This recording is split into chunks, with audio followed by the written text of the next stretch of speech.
Hi, you're listening to the Rosenfeld Review. I'm Lou Rosenfeld, your host. I'm here today with Angelos Arnis, talking to me from Helsinki, Finland. Hi, Angelos. How are you?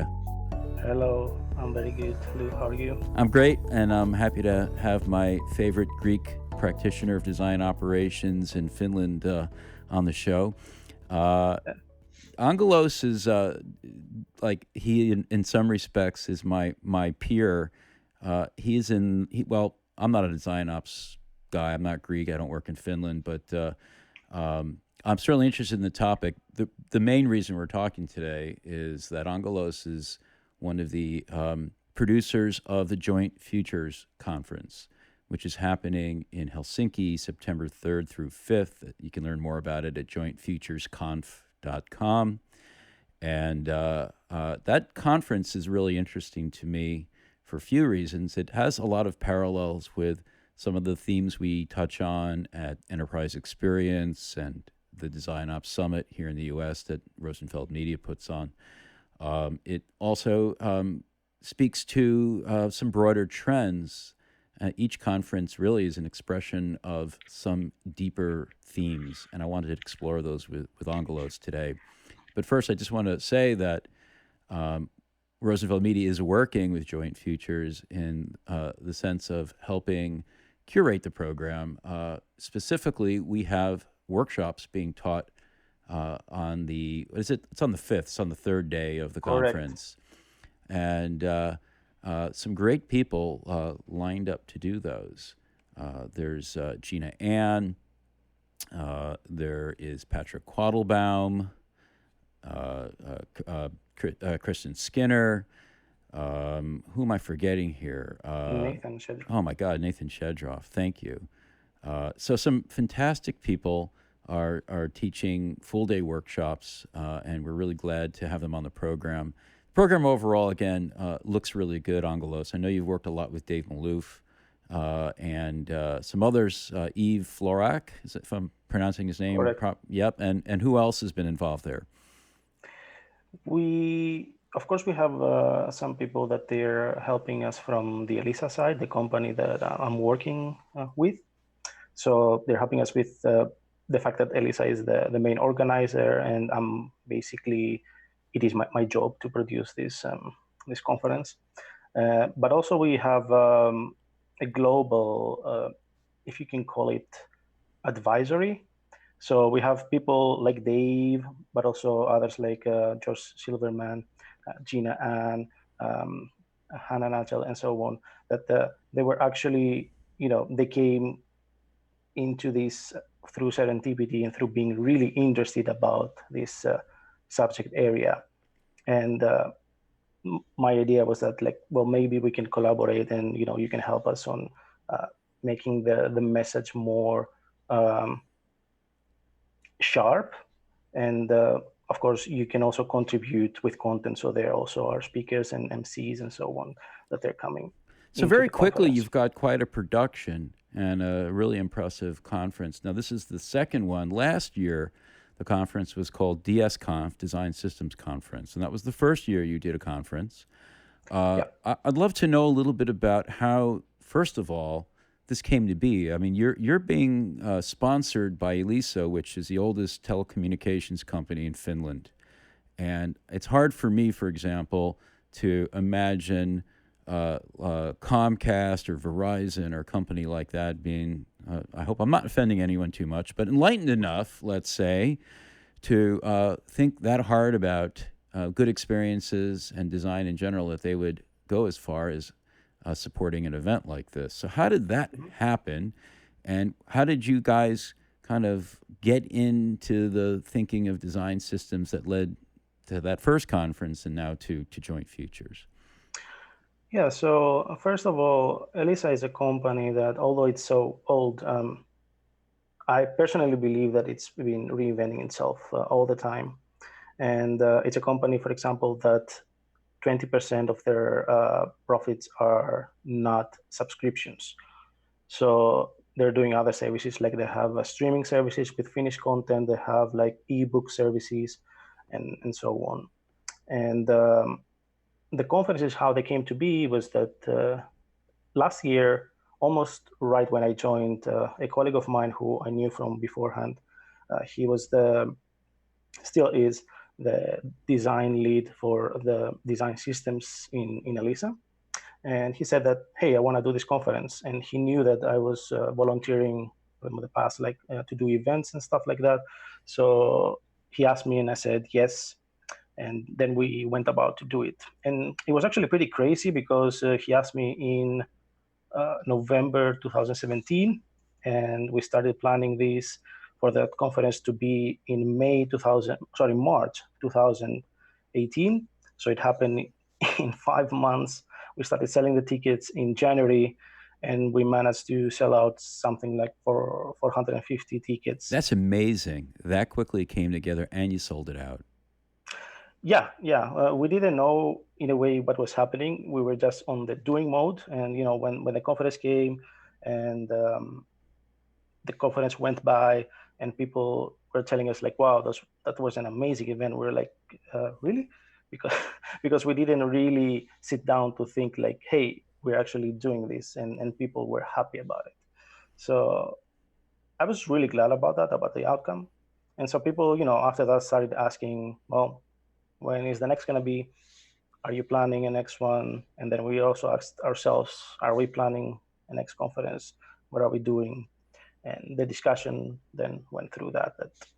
So you were already interested in design systems, and I guess that's why you went to work at Elisa, right? That you're helping build the practice for the design organization there. Yeah, correct. So, okay. So you have this first conference in design systems, and it does wildly well. And then you change things up quite a bit. So Joint Futures is not a design systems conference, although I know you're addressing design systems there. Mm-hmm. What happened?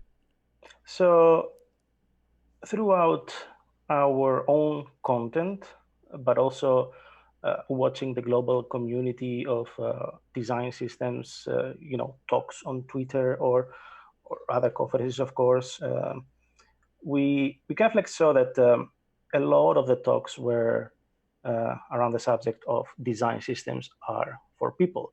Like they're solving issues, of course, technical issues as well, but they're solving issues of basically collaboration and time, not having to waste your time on doing kind of things that you shouldn't be doing, for example. And so also saving costs and all that. So all those were kind of people problems. And we also thought at the same time that if those are the biggest problems for design systems, for us to be doing a design systems conference as a second edition, we would not bring the same value as we brought the first time, and maybe top it up a little bit with some extra value, because we kind of see that design systems are now a thing. They're happening. The companies are aware of them. We usually kind of joke that everyone wants to build a design system now. So we need to see the next set of problems, kind of a leveling up of problems, because once you build a design system, it's not like everything is jolly and dandy and works and it's perfect, but there comes other problems of scaling, of again, people problems, which is kind of are our designers, do they have do they bring their own time, and is that time that they're put into the company, is it actually designing or is it other things? So then we move to design operations. And then also, if you move even further, you start talking about, well, do we have a vision? Do we have a strong leadership that can guide these teams, for example, that they're building those systems to the right direction? And the conversation can keep going on and on. I'm going to take a moment to let you know about what's keeping me busy at the moment. Rosenfeld Media is putting on a third edition of the Design Ops Summit in New York City this October 23rd to 25th. You, like many of our listeners, are probably dealing with the challenge of moving your organization from design thinking to design doing. And for that reason, you're probably already excited by the emergence of design and research operations and their potential. Here in 2019, we're seeing design ops and research ops maturing, moving from definition and scoping to more formal, rigorous practices. And that's the story of this year's conference. The program focuses on tools, techniques, and takeaways that you can bring back to the office. So I think you'll want to join us in New York this October. Please check out our program, and if you like what you see, buy your ticket at designopssummit.com. So it's interesting. I know from talking to many of our other folks who've been guests on the podcast, but also talking to a lot of our listeners, that they've often seen this sort of realization of the need for design systems as a kind of a Trojan horse, if you will. In other words, it's a very tangible, almost concrete product that a design organization needs and often needs to create for itself. But so it's not that hard to get support for it, because the efficiencies gained and even the ROI argument are actually pretty reasonable. But once that's done, it opens up a Pandora's box of new challenges, like you just mentioned some. Is that what you're finding in your community? Yeah, I would say that a lot of people, of course, a lot of people are still interested just in the design systems. Either their job is to produce them, but everyone will tell you that well, yes, we did build the design system, and now we're kind of like we're trying to think about how can we solve issues of scaling, for example. So, one of the things that's really tough when you're in the conference business is you're basically trying to stay maybe not ahead of the curve, but just behind the very kind of cutting edge. Because if you're too far out in front, nobody's going to show up. They're not going to understand the value Exactly. proposition of spending 3 days at your event. And of course, if you're too far behind, it gets stale. So, we're sort of these machines for tracking the zeitgeist of interest in a broader industry. Do you feel like by moving to this broader set of themes beyond design systems, your timing is right, or are you too far ahead? Or are you a little behind for your audience? I guess it sort of depends on ticket sales, right? That's the metric. Yeah, of course. I would say that I always am a little bit scared that I'm ahead. I'm not saying that I know better than others, but is this the right time to bring it up? That's what I mean. However, I do see a lot of discussion going on around those same subjects on and on. Of course, kind of like, the communities might be different in a way, like the design systems community might be different from the design ops community and so on. However, those conversations are happening, and those problems, if you would put those communities together, you can start finding patterns. Basically, well, it's a people's problems, for example. Mm-hmm. So, so there's some broader things going on. Let's take it a little further out. So you've had this very quick change between 2 editions of your conference, and play the story forward a bit. Like, what are you already sensing might be different in 2021 or 2020 even? I see, so far at least, a lot of talk being generated and discussed around design ethics, for example, and how far have we gone without thinking of them actively, and just building things for our companies, or our companies thinking just for profit, for example. And a lot of talk is happening around that area. Of course, it maybe goes away from the design specifically part of the discussion. However, I think it's very vital. But also at the same time, a lot of talk is happening about design and business, and how those two can be and not be hostile towards each other. That sounds pretty similar to the trends that I'm seeing. I wonder if you're feeling, you know a lot about the certainly the events in the States, and you know a lot of folks who are based in the States. Do you see much difference in your part of the world in terms of how things are unfolding? I mean, it's a different environment. You have different legal and compliance issues to think about. GDPR is an obvious example. And there are just maybe broader cultural issues that affect the way we think about design and how it interacts with all the various vectors that it has to play with, whether it's business or ethics or what have you.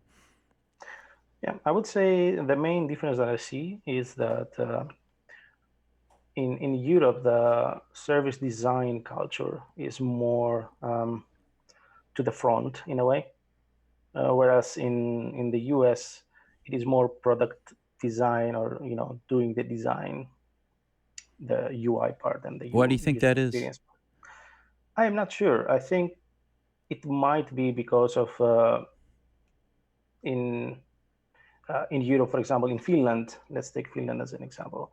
The trends of apps building and all that came a little bit after the US. However, many of the designers who were in Finland, they had background in doing client and consultant work to other companies, and working with them in different kinds of projects, and then they just had to change to become, for example, a product designer or something like that. However, service design was a more natural fit for many of them since they were doing consultancy work. So I that totally makes sense to me. I want to throw out another theory though, and you tell me if you think this is at least slightly accurate. I think the cadence of change in large organizations in Europe is slower. So I was just in Berlin a couple of years ago, and met a lot of people who worked for large, mostly German corporations, and like the idea of changing jobs or changing companies was very foreign to them. Here in the States, if you're certainly if you're in the design world, you're a little strange if you don't leave every 2 or 3 years. There, that's an aberration. And I wonder if you are in a setting that is, more stable and where you're going to be for a long time, simply by dint of just the duration of experience you have as an employee and observing people interact with the organization's products and services, you can kind of step back and take kind of a longer term, bigger picture view of the design milieu. Yeah, it can be. Actually, I find this very plausible as a theory, because as you said, if change is slower and people are in those companies, I would say many of those companies, they have good cultures, so they have good pace. People like to be in those companies, but maybe change is a little bit more slower. But still, because of the culture and because of the perks and everything, people like to be in those companies, and they try to see some change happen. So they might stay longer in that sense. In the startup world, of course, that's a different story. In the large corporations, I would say so. And one main difference that I saw, at least with Finland and some people that I was talking with from Berlin, actually, was that in Finland, the trend of design right now is to move in-house. And the trend of many of the consultancies that I see is that they focus now more on the engineering part to sell those services as much as possible. However, I've talked to some people from Germany, and they told me that the trend there is that the designers are in the agencies. They're not so much in-house. At least there are one or two corporations that they do have in-house designers, but then the larger amount of companies, they just source them still from the. That's interesting. Maybe the designers in those settings have more value when they're coming from the outside, and it is more of a consultative role. You come in from an agency. If you're in-house, maybe you just get lost if you're there for a long time. I don't know. Interesting contrasts. Tell me, we'll need to wrap up, but I always like to finish with a question, which is there some article or some person that has really struck you lately that you think our listeners should know about? Yes. So recently, I guess it was again through serendipity or something like that. Someone shared an article, and I guess I just bumped on it, and I read it because the title sounded good. So I've read this amazing article that I think it's as I always say, this article is very joint futures, or this article is not joint futures, depending on on how much it fits to the ideology that we're trying to build. And this specific article that was posted in a website, a publication called Interactions. It was called "The Rise of the Meta Designer." Oh, by Uday Gajendar, my buddy. Exactly. Yeah, and that struck me so much, and I told actually Uday right away. I messaged him when I read it, and I told him, this is a great serendipity, because I was giving a talk about the holistic design, and how kind of like we see the multi-angled approach on design as kind of like craft, operations, and strategy for the conference, of course, but I mean generally as the holistic design approach. And how I got one of the feedbacks, because we shared feedback forms around. One of the feedback said that this talk was very meta. And first I thought that it was a negative thing, but next I said, well, actually it is, and it should be, because we try to push forward what design is and can be, through our experiences and through what we observe as designers. So yes, it can be also meta, and it can be a good thing. Oh, it's great. You're not the first person who mentioned that article to me. I had it in a tab on my browser, so I just pulled it up, and if you listeners want to take a look at it, go to interactions.acm.org. It's in the July-August 2019 edition by Uday Gajendar, who is one of my co-curators for the Enterprise Experience Conference and community. In fact, I was just on a call with him this morning. Well, thanks for that, Angelos, and thanks for your perspective. It's just great to see the kind of work you're doing and many people around the world are doing on top of their day jobs, to pull people together, to pull great content together, and create a great experience for attendees. I know I wish I was going to Joint Futures this year. I think my brother's going. It's really not fair, and I've been complaining to my mom about it. But it's September 3rd through 5th in Helsinki, jointfuturesconf.com. I should say 2019, in case you're listening to this next year. And the last day is a set of 4 workshops that Rosenfeld Media is curated by Nathan Chedroff, Kristen Skinner, Gina Ann, and Petra Quattlebaum. I think you'll want to check those out. And if you want to know more about Angelos, he is at arn.is. Great short URL there. Well done. And he tweets at Angelos Arnis, ANGELOSAARNIS. Angelos, great to talk with you today. Thanks for joining us. Thank you for having me here, Lou. I enjoyed it really much, and it was one of my first official podcasts. So I'll give you a passing grade, maybe with honors. Thanks again. Thank you very much. Thanks for listening to the Rosenfeld Review, brought to you by Rosenfeld Media. If you like our show, please subscribe and review it on iTunes, Stitcher, or your favorite podcast platform. I'd love it if you tell a friend to have a listen, and please check out our website for over 100 podcasts with other interesting people. You'll find them all at rosenfeldreview.com.